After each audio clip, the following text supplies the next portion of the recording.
नमस्कार दोस्तों। किसी ने बड़े कमाल की बात कही है कि लोग कीचड़ से बचकर चलते हैं कि कहीं कपड़े गंदे ना हो जाएं, और कीचड़ को इस बात का घमंड हो जाता है कि लोग उससे डरते हैं। नमस्ते दोस्तों, मैं आपके लिए एक छोटी सी कहानी लाया हूँ। ये कहानी एक सेठ जी की है जो एक बड़ी कंपनी के मालिक थे। एक दिन सुबह सुबह उनका मूड खराब हो गया, ऑफ था। गुस्से गुस्से में दफ्तर पहुंचे। दफ्तर जाकर अपने केबिन में मैनेजर को बुलाया और कहा, सारी रिपोर्ट्स लेकर आओ। मैनेजर सारी रिपोर्ट्स लेकर पहुंचा। उसे लगा कि शायद आज सेठ जी उसकी तारीफ करेंगे। सोच रहा था कि कहेंगे, क्या काम कर रहे हो, ईमानदारी से मेहनत कर रहे हो। लेकिन सेठ जी का गुस्सा 7वें आसमान पर था। रिपोर्ट्स में कहीं कोई कमी नहीं थी। फिर भी सेठ जी ने उसे डांटना शुरू कर दिया। वह सुनाते चले गए, जोरदार डांट लगाई। मैनेजर जो सेठ जी की इज्जत करता था कुछ बोला नहीं, लेकिन मन ही मन सोच रहा था, इतनी ईमानदारी से काम करता हूँ, कंपनी को अपनी समझकर काम करता हूँ, और यह मुझे डांट रहे हैं। मैनेजर केबिन से बाहर निकला। अब उसका भी गुस्सा बढ़ चुका था। उसे अपना गुस्सा निकालना था। उसने अपने एम्प्लॉय की मीटिंग रखी। मैनेजर ने कहा, सब अपना रिपोर्ट कार्ड लेकर आओ। किसने कितना टारगेट अचीव किया है ये सब दिखाओ। सबसे वीक परफॉर्मर जो सबसे खराब प्रदर्शन कर रहा था उसकी क्लास लगा दी। उसे सबके सामने बेइज्जत कर दिया। जितना गुस्सा था वह सब उस एम्प्लॉय पर निकाल दिया। आज सबसे आखिरी में तुम जाओगे, उसने एम्प्लॉय से कहा। बेचारा एम्प्लॉय शाम तक लैपटॉप पर काम करता रहा। शाम में जब अपना टिफिन और बैग उठाकर निकला तो दरवाजे पर गार्ड साहब मिले।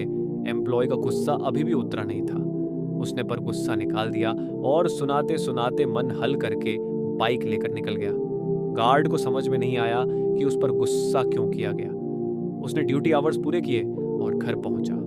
घर पहुंचकर देखा कि बीवी ने उसकी पसंद की सब्जी नहीं बनाई थी। बस इसी बात को पकड़कर गार्ड ने बीवी को सुनाना शुरू कर दिया, तुम घर का ध्यान नहीं रखती हो, दिन भर का थका हुआ आता हूं, कम से कम मेरी पसंद की सब्जी तो बना दिया करो। बीवी को भी गुस्सा आ गया। वो गुस्से में तमतमा कर अंदर गई। अंदर जाकर देखा तो बच्चा टीवी देख रहा था। उसने बच्चे के हाथ से रिमोट छीना और उसी रिमोट से उसे एक तमाचा मार दिया। दिन भर टीवी ही देखता रहता है, पढ़ाई लिखाई कब करेगा। बच्चा बौखलाया हुआ बाहर निकल गया। बड़बड़ा हुआ कहने लगा, ये कैसा घर है, यहाँ दिन भर दंगे होते रहते हैं। बाहर गली में एक कुत्ता घूम रहा था। बच्चे ने एक पत्थर उठाया और कुत्ते पर दे मारा। कुत्ता भौंकता हुआ भाग गया। कुत्ते को समझ में नहीं आया कि उसे क्यों मारा गया। कुत्ता दूसरी गली में चला गया। वहां एक आदमी खाने के बाद टहल रहा था। कुत्ते ने जाकर उस आदमी को काट लिया, और वह आदमी कोई और नहीं, सेठ जी थे जो खाना खाने के बाद टहलने निकले थे। सेठ जी जब तक इस दुनिया को छोड़कर नहीं गए तब तक उनके मन में यही सवाल रहा, उस शाम उस कुत्ते ने मुझे क्यों काटा। वही सेठ जी जिन्होंने मैनेजर को डांटा था, मैनेजर ने एम्प्लॉय को डांटा था, एम्प्लॉय ने गार्ड को डांटा था, गार्ड ने पत्नी को डांटा था, पत्नी ने बच्चे को डांटा था, बच्चे ने कुत्ते पर पत्थर फेंका था, और कुत्ते ने जाकर सेठ जी को काट लिया था। ये एक छोटी सी कहानी है, लेकिन यह एक साइकिल ऑफ कर्मा है। कर्म घूमकर आपके पास वापस जरूर आते हैं। जिस तरह एक बछड़ा सैकड़ों गायों में अपनी मां को ढूंढ निकालता है, उसी तरह आपके कर्मों का परिणाम आपको जरूर ढूंढ निकालेगा। अच्छा कर्म करेंगे, अच्छा बोलेंगे, अच्छा सुनेंगे तो अच्छा ही पाएंगे। इसलिए हमेशा अच्छे कर्म करो। कुछ ऐसा कर दिखाओ कि दुनिया करना चाहे। आपके जैसा दोस्तों, अगर आपको ये कहानी पसंद आई हो, कृपया हमारे वीडियो को लाइक करें, अपने दोस्तों के साथ शेयर करें, और इसी तरह की प्रेरणादायक कहानियों के लिए चैनल को सब्सक्राइब करना ना भूलें। आपका एक सब्सक्राइब हमारे लिए एक आशीर्वाद की तरह है। इस वीडियो में बात करेंगे उन 7 दुश्मनों के बारे में जो हमेशा तुम्हें बर्बाद होता हुआ देखना चाहते हैं, जो कभी नहीं चाहते कि जिंदगी में तुम्हें थोड़ी सी भी सफलता हासिल हो पाए, थोड़ा सा भी तुम नाम कमा पाओ, थोड़े से भी तुम पैसे कमा पाओ। इन 7 दुश्मनों को समय रहते जितना जल्दी कुचल दोगे ना, उतना ही एक्स्ट्रा टाइम आपको मिल जाएगा। अपने सपनों को जीने का वीडियो को लास्ट तक जरूर देखना। सीधी बात, नो बकवास।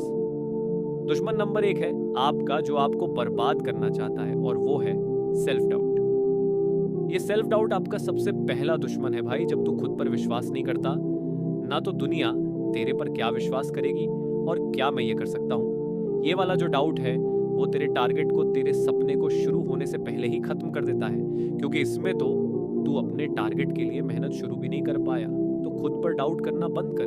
खुद पर इतना विश्वास रख कि जो तूने खुद के लिए सोचा है उसे तू कैसे भी हालात में पूरा कर सकता है। बस तुझे होप नहीं छोड़नी है, तुझे गिव अप नहीं करना है। लगातार खुद को नेक्स्ट लेवल स्ट्रगल के लिए तैयार करना है। Because you are the best and only you can do it. खुद पर शक करना बंद कर, खुद के लिए इंस्पिरेशन बनना शुरू कर। तेरा टारगेट, तेरा जुनून, तेरा ड्राइविंग फोर्स होना चाहिए। अपनी कैपेबिलिटीज पर भरोसा रख और मेहनत करते रह। दुश्मन नंबर 2 जो तुझे बर्बाद करना चाहता है वो है तेरा खुद का मन, तेरा कंफर्ट जोन जिसका तू गुलाम है। क्योंकि वो मनमौजी है, तू गुलाम बन चुका है। अपने मन का मन कहता है आराम कर ले तो तू आराम करने लग जाता है। मन कहता है कि वेब सीरीज देख ले, रील्स स्क्रॉल कर ले, तब तू आराम से मोबाइल पर टाइम वेस्ट करता है। क्योंकि तूने अपने मन की गुलामी करके खुद को एकदम कंफर्ट जोन में डाल दिया है और तुझे कंफर्ट जोन की इतनी आदत हो गई है कि अब तू मेहनत करने से या कुछ भी नया करने से डरता है। तू चाह करके भी वो नहीं कर पा रहा जिसके लिए तू यहाँ पे आया है, जिस काम को करने की तूने सोची है। जो टारगेट लेकर तू बैठा है उस टारगेट का टी भी नहीं है तेरे पास। तू अपने टारगेट से इतना दूर जा चुका है कि अगर तू आज से शुरू करेगा तो तुझे 1 महीना तो ये सोचने में लग जाएगा कि यार करना क्या था, असली में क्यों आया था मैं यहाँ पे। क्योंकि भाई तू भूल चुका है, एकदम तू एक अलग ही दुनिया में रह रहा है जहाँ सिर्फ तुझे आराम, टाइम वेस्ट चाहिए और कंफर्ट जोन चाहिए। मज़े कर रहा है तू, लेकिन तुझे अभी ये अंदाज़ा नहीं है कि तू जितना ज़्यादा मज़े में जीवन काट रहा है ना उतना ही ये समय तेरी वॉट लगाने वाला है। तू अभी कितने भी मज़े कर ले, तेरा टारगेट पूरा करने के लिए समय कभी नहीं रुकने वाला। समय तुझे कभी नहीं याद दिलाएगा कि भाई तू किसी और काम के लिए यहाँ पे आया था और कर कुछ और रहा है। ये तुझे खुद को ही याद रखना पड़ेगा। तो असल में तेरा सबसे बड़ा दुश्मन तू खुद है, तेरा चालाक मन है जिसके चलाए तू चलता है। जबकि तेरे मन को तुझे चलाना चाहिए कि आज का ये टारगेट है और तुझे ये करना है। बहुत सो लिया, आराम कर लिया, काम पे लग जा अब। लेकिन तू ऐसा नहीं कर रहा है क्योंकि तेरे मन को आराम चाहिए। वो क्यों करना चाहेगा मेहनत? उसे तो बिना मेहनत किए सब कुछ चाहिए। ना 100 दुश्मन मिलकर तेरा जितना नुकसान करेंगे, ना उससे ज्यादा तू अकेले खुद का नुकसान कर रहा है। और टाइम वेस्ट करते करते मजे लेते रहते तेरा मन, तेरी आत्मा, तेरा शरीर सब इतने कंफर्ट जोन में जा चुके हैं ना कि अगर तू अपने मन को अब कोई नया काम देगा या कोई नया चैलेंज भी देता है ना तो तुरंत तेरे मन में सवाल आ जाता है कि क्या मैं ये कर पाऊंगा। दुश्मन नंबर 3 जो तुझे बर्बाद होता हुआ देखना चाहता है वो है तेरा लेजी होना, टाल मटोल करना कि यार आज नहीं कल करूंगा, आज मैं थोड़ा सो लेता हूँ, कल से पढ़ लूंगा, आज मैं मजे कर लेता हूँ दोस्तों के साथ, कल से पक्का 8 घंटे पढ़ाई करूंगा। और ये तुम्हारा टाल मटोल, कल पर टालने की आदत, ये तुम्हें अपने टारगेट के आसपास भी नहीं भटकने देंगे। क्योंकि एक बार अगर तुझे ये आदत लग गई ना तो तेरा कल भी नहीं आएगा। तू आज सोचेगा कि कल करूंगा और कल सुबह उठकर वैसे ही टाइम वेस्ट करेगा जैसा तू महीनों से करता आ रहा है। क्योंकि तेरी कंफर्ट जोन में रहने की आदत पड़ चुकी है, तू डरता है अब मेहनत करने से। बस तुझे आज ये समझ में नहीं आ रहा कि तेरे सपने तेरी अपनी मेहनत के बिना पूरे नहीं हो सकते। लेकिन एक बार अगर समय निकल गया ना तेरे हाथ से, तब तू चाह करके भी मेहनत नहीं कर पाएगा, ना अपने जीवन को सही डायरेक्शन दे पाएगा। क्योंकि तब तेरे ऊपर इतना ज्यादा बोझ आ चुका होगा ना कि हर तरफ से तेरे ऊपर प्रेशर होगा। तब तू सोचेगा कि यार ये मैंने क्या कर दिया, अब तो मेरे पास टाइम भी नहीं कुछ करने को, काश मैंने उस वक्त टाइम वेस्ट नहीं किया होता। तो भाई ये लजीनेस छोड़, टाल मटोल करना छोड़ दे और आज का टारगेट आज ही पूरा कर। अगर आज के बनाए गए टारगेट में तेरा थोड़ा सा भी बाकी रहता है ना तो तुझे रात को नींद नहीं आनी चाहिए, क्योंकि आज का टारगेट पूरा नहीं कर पाया तुझे, कम से कम इतनी टेंशन होनी चाहिए। दुश्मन नंबर 5 जो तुझे बर्बाद करना चाहता है, तुम्हारे असफल होने का डर। भाई तू डरता है कि तू कहीं फेल ना हो जाए, लेकिन तू क्यों डर रहा है? तूने तो शुरू ही नहीं किया नाना अभी तक। और अगर तेरे में हिम्मत है कि तू कुछ शुरू कर सकता है, तेरे बना के टारगेट के लिए तू मेहनत कर सकता है, तो फिर फेल होने से क्यों डर रहा है? क्योंकि जब तू मेहनत करेगा तभी तो तुझे पता चलेगा ना कि कहाँ और कितनी मेहनत की जरूरत है, कहाँ तू गलत कर रहा है। और मान ले अगर तू फेल हो भी गया तो तेरा कुछ कम थोड़े हो जाएगा। पिछले साल तो तूने वैसे भी मजे में वेस्ट किया है ना। तो अगर तूने 1 साल मेहनत कर ली और तुझे वो रिजल्ट नहीं मिला जो तुझे चाहिए था, तो तू ये क्यों सोचता है कि तेरा साल खराब हो गया? भाई उस साल में तूने बहुत कुछ सीखा है और दोबारा कोशिश कर भी लेगा तो कौन सा जीवन खत्म हो जाएगा?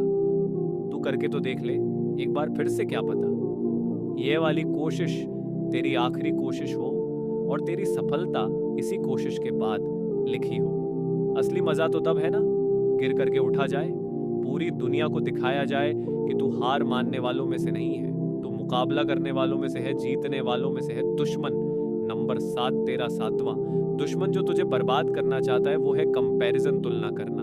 तू हर चीज में लोगों के साथ खुद को कंपेयर कर रहा है। उसके साथ तो ये हो गया, मेरे साथ क्यों नहीं हुआ, मेरे साथ तो ये हो गया, उसके साथ क्यों नहीं हुआ, वो सफल हो गया, मैं क्यों नहीं हुआ, उसे वो सब मिल गया, मुझे क्यों नहीं मिला, वो तो मेरी जितनी मेहनत भी नहीं कर रहा था, तो फिर उसके मेरे से ज्यादा मार्क्स आ गए, उसने मेरे से ज्यादा पैसे कमा लिए। भाई तू कंपैरिजन करने के लिए आया क्या? यहाँ पे तेरा कंपैरिजन सिर्फ तेरे खुद के यस्टरडे से होना चाहिए कि तू कल क्या था और तू आज क्या है और तू कल क्या बनना चाहता है। तुझे सिर्फ तेरे बीते हुए कल से बेहतर बनना है और किसी से खुद को कंपेयर करने की ज़रूरत नहीं है। तुझे सबका स्ट्रगल, सबकी कैपेसिटी, सबकी किस्मत और सबकी परिस्थितियाँ अलग अलग होती है। तेरा दिमाग, तेरी लाइफ, तेरा टारगेट, तेरा जीवन, ये सब अलग है। तो कंपैरिजन करना बंद कर दे। दूसरों की सफलता से क्यों जल रहा है? तू अगर तेरे में दम है, तेरी औकात है ना, तो तू चलाना। दूसरों को अपनी सफलता से तू अपनी मेहनत का 100% अपने टारगेट को नहीं देगा ना, जल के मन तब तक तू भूल जा कि तू कभी सफल होगा। आधे अधूरे प्रयास से कभी सफलता नहीं मिलती और तू वही सफलता उन्हीं को मिलती है। तू सोचता है कि आधी पूरे समर्पण, पूरे डिसिप्लिन के साथ में मेहनत करते हैं, क्योंकि उन्हें पता होता है कि अगर वो थोड़े से भी चूक गए तो अपनी मंजिल से कोसों दूर हो जाएंगे। इसीलिए सेल्फ एनालिसिस कर। तुझे अगर कंपैरिजन ही करना है तो तू इस बात से करना कि मैंने पिछले साल ये गलती की थी और अब मैं इस साल ये गलती नहीं करूंगा। मेरी खुद की गलतियों से सीखूं, उन पर मेहनत करूंगा। कुछ कमी रह गई है तो उनको पूरी करूंगा और बहुत कुछ बड़ा करके दिखाऊंगा। बस ये कंपैरिजन होना चाहिए। खुद का दुश्मन बनना बंद कर। किसी से भी खुद को कंपेयर मत कर। बस ये याद रख कि कल तूने क्या गलती की थी, उस पर फोकस रख। गलती क्यों हुई, इस बात को टाइम दे, उससे सीख, उसको दोहरा मत और उसमें सुधार कर और आगे बढ़ जा। लोगों की भीड़ में शामिल मत हो। दुनिया से आगे निकलना है ना तो दुनिया से अलग ही करना पड़ेगा। बैठे बिठाए कुछ नहीं होने वाला। इसलिए जो तूने अपने अंदर ये 7 दुश्मन पाल रखे हैं, इनको बाहर निकाल के फेंक दे, क्योंकि जब तक तेरे अंदर तेरा खुद का दुश्मन बैठा हुआ है तब तक तू आगे नहीं बढ़ सकता। और अगर तू ये वीडियो देख रहा है, ना सुन रहा है, तो तुझे ये तो समझ में आ गया होगा कि ये सब तेरे साथ में क्यों हो रहा है, क्योंकि तू भी अपने इन सारे दुश्मनों का शिकार है।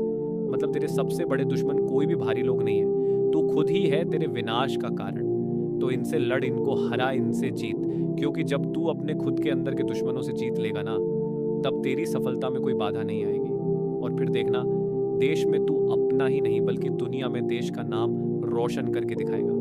क्योंकि जिसने अपने मन को जीत लिया, समझो उसने जग को जीत लिया। तो तुझे अपनी जीत फिक्स करनी है, तो तू सबसे पहले अपने अंदर के दुश्मनों से जीत के दिखा, फिर तुझे कोई नहीं रोक सकता।